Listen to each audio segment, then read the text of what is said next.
So I know this isn't the first time our country has moved into a recession or even...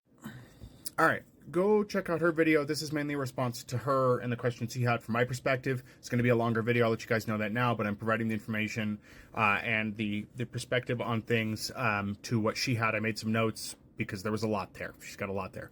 But I'm going to touch on each of these and do quick little breakouts. So hopefully, this is useful and you can understand what's going on. Sorry if it's not as hopeful as you'd like, but here's the spiel. So one of the first things you brought up is that you have college education, but you don't have a job right now. And you're having a hard time getting work. And to me, college is something that has been kind of a marketed waste for a while. Not saying that you getting college was bad. If you could do it, great, then do it. Hopefully you don't have loans. But the reason I said is because college education went from something you should have to get a better job to something marketed to everyone as if you don't do college, you're going to be a bottom feeder. You're going to be stuck on the bottom because those with a college degree are so much better. They know so much more than everybody else. And we started making it a ignorant versus educated point to get college. No more was it to enhance your life or maybe get a better job down the road. It was essentially just a status symbol thing, and that's what it's become for a lot of people. And if you look at statistics, a lot of people who have college degrees are not getting those jobs because there were far more people at one point getting college education than there were jobs available. There's statistics for that in a number of fields. Not every field is the same, but IT, what I have a background, is a good example. There have been multiple bubbles in IT. I've seen this also happen in nursing, where there's this flood of new hires that come in that are ready to work, but there just aren't jobs for it. I think nursing fared out better, but IT was the worst. The result is that a lot of the jobs that people tried to get, in IT especially, where those jobs used to pay, maybe 30, 40 an hour, we saw the slip to maybe the mid-20s, and now you're lucky if you can get an IT job in most places for minimum wage. If not, maybe a little more, maybe 17, 18. That's horrible if you got a degree for it. That's why I never even considered going back to get my degree for IT, because the pay is not worth it. It just isn't. Yeah, there's a few fields you can get into where it pays better, but I don't want to work on those fields. And that's the other thing. You have to enjoy what you're doing. The next comment you made was in there about, you have a survival job and how long are we supposed to work those survival jobs? Those are the jobs now. That's it. Those are the jobs. Because of what we've done to the economy and what we keep doing to trading partners and everything else, while people may not think that matters, it does. Those are the jobs. Your survival job is your job. That's what your main profession is now. And as a result, when companies look at what you've been doing, since you're not in a related field, I should know I'm in IT, that's where you're going to be stuck. And this bleeds into your question about how do you fill the gap in the resume. I've been unemployed for 4 years. I have a background in IT.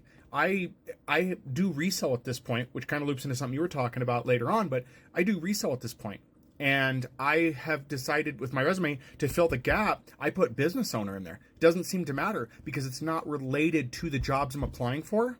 So they're not even looking at it. The automated systems aren't even looking at it. And that's the thing. A lot of companies are either using recruiters or automated systems to go through your resume. And if you don't match up, your resume gets kicked. So the jobs market is gamed against you, unfortunately. How do we fill that gap? You don't.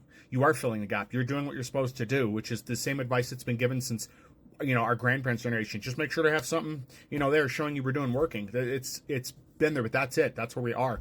Keep in mind, there are a lot of college educated people that are working at McDonald's because they have to try to survive, and that's all they can get. There are college educated people working as clerks at Target, stuff like that, because they need work. So the survival jobs, those are the jobs. And it's harder if you have more education. For example, I've tried to apply at places like Dollar Tree, as bad as that is, but it's close. It's something I could do, and I don't get a response back because a lot of those, they assume you're overqualified and they're going to want more pay than they can provide. They're not even going to bother with it. Remember, a lot of these jobs want ignorant people that are easily manipulatable, so they're not even going to look at people that will know better.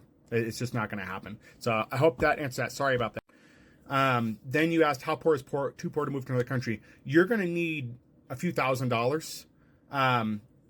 You could fill out the paperwork and you could submit to just temporarily move to a place like Mexico, but you're still going to need money to pay for stuff. The United States, I'm going to give you some details that need to be re-researched, but before, when I looked into leaving the country, this is if you're leaving with nothing. You don't want any of your possessions. You're literally just taking whatever bag you can carry, maybe a handful of clothes. The United States still expects you to pay taxes on any money you make. After you leave, they still want money. If you don't, you can get extradited to the U.S. and then you can end up going to federal prison for that. A lot of people are like, no, you can't. It's like, no, if you look in the laws for governing leaving the country, it is exceptionally difficult. There are cheaper places to go. You know, if I had to choose a place, I would choose Ecuador. They use the United States dollar. It's easy to transition there. While there are problems in and of itself to living there, it is an option and it is fairly cheap to live there. But keep in mind, when people talk about being cheap to live in another country, that's a sliding scale, right? If you base how your experience is going to be as though you're working your same American job, that's not going to be adequate, right? Because if the minimum wage here is, say, 17 an hour, right, which it's not in some places, but let's say it's 17 an hour, and that 17 an hour lets you survive really well for a year in a place like Ecuador, right?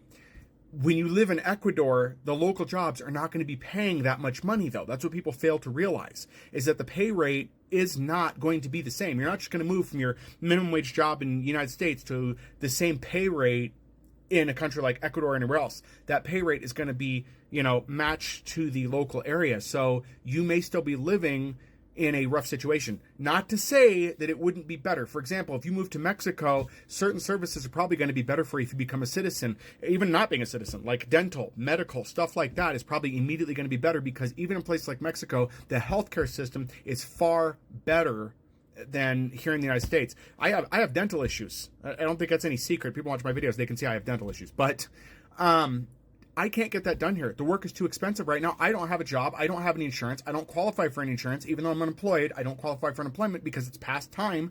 I already used what benefits I could. But if I were to jump ship from the United States and move to Mexico, probably within a year, I would have my dental taken care of.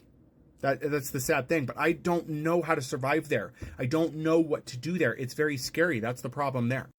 All right, I got to compress these last bits here, but selling stuff to make money, you talk about that. Yeah, that's hard. Who are we supposed to sell to each other? Nobody's got any money. That's what's made even resell difficult. I do resell for a living, and I've noticed my sales decline. Nobody has any more money. People just aren't able to buy anything anymore. You asked those who survived the recession, what are new creative ways to survive? There are none. We just lose more. That's what there is. And to loop into you talking about life after recession and having roommates and stuff, that's what the new normal became.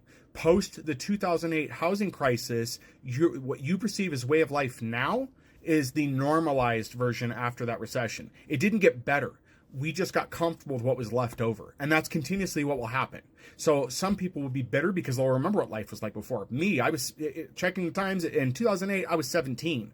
I was still very aware of the world around me, and I know where things dropped off because at 17, the idea of home ownership was possible. I'm proof of that. I've owned a townhome, I flipped that, and I got into a home, the home I'm in now. I'm not living grand. It's a little more stable, but there's some more risk there as well. But my reality at this point, and for a lot of people, is that this is the last home I'm going to own.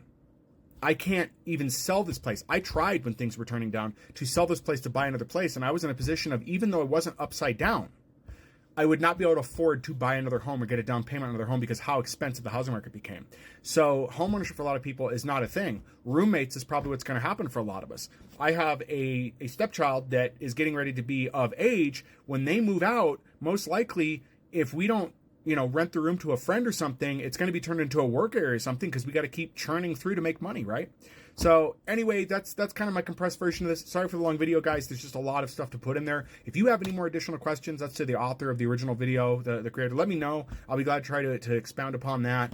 I probably need to do another live at some point to talk about these things. I haven't done a live in a while. I've just been very busy, again, trying to make that money just to survive.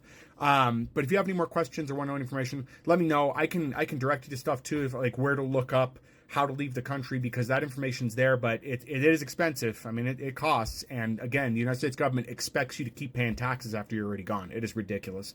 So anyway, that's all I got for now. Hope that helps. And I'm really sorry that things are in the situation they are.